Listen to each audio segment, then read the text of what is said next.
Now, 10 endangered pygmy elephants have been found dead in a Malaysian forest. Bodies of the baby-faced elephants were found near each other at a forest reserve in Borneo. Wildlife officials say it was likely the elephants had been poisoned in separate incidents this month. The World Wildlife Fund estimate that less than 1,500 Borneo pygmy elephants currently exist. Well, Mary Tibbett is the Conservation Programme Officer for Africa and Asia at the World Land Trust, an international conservation charity, and she joins me now. Mary, I understand that you've spent some time in Borneo. What do you believe has happened to the pygmy elephants based on the evidence that you've heard? Well, at the moment, the situation is that a poisoning of these elephants is highly suspected, yet it's still unclear whether that poisoning was intentional or accidental at this stage. I'm afraid I haven't heard any more than that at the moment from our partners on the ground in Sabah, Malaysian Borneo.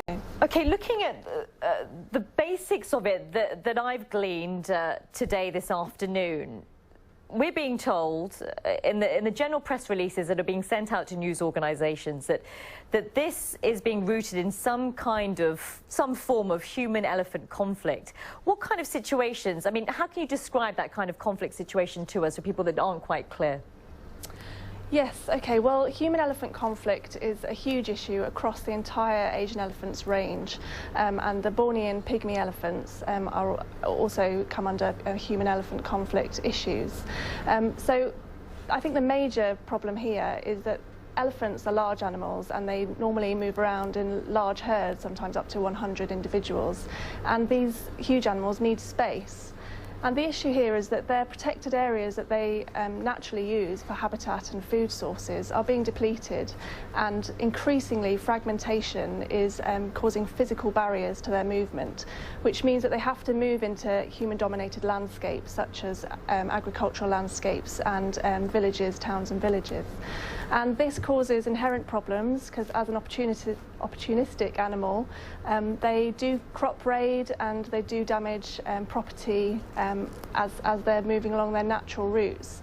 So that's really the issue here in terms of human-elephant conflict. So what's the solution, Mary, when we hear that numbers of pygmy elephants in Borneo itself are now down to 1,500? Where do we go from here?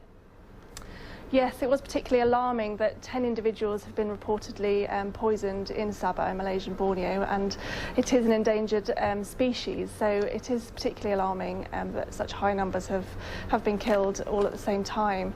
The solution that World Land Trust is working on with our local partners in Borneo, they are Hutan and Leap, we're working to create wildlife corridors, and that's basically linking up these protected areas with these corridors that we purchase and privately protect in order to safeguard the routes that the elephants need to use to get from A to B, habitat to habitat and food source to food source. OK, well, let's hope it works, Mary. Thank you so much for talking us through that, Mary.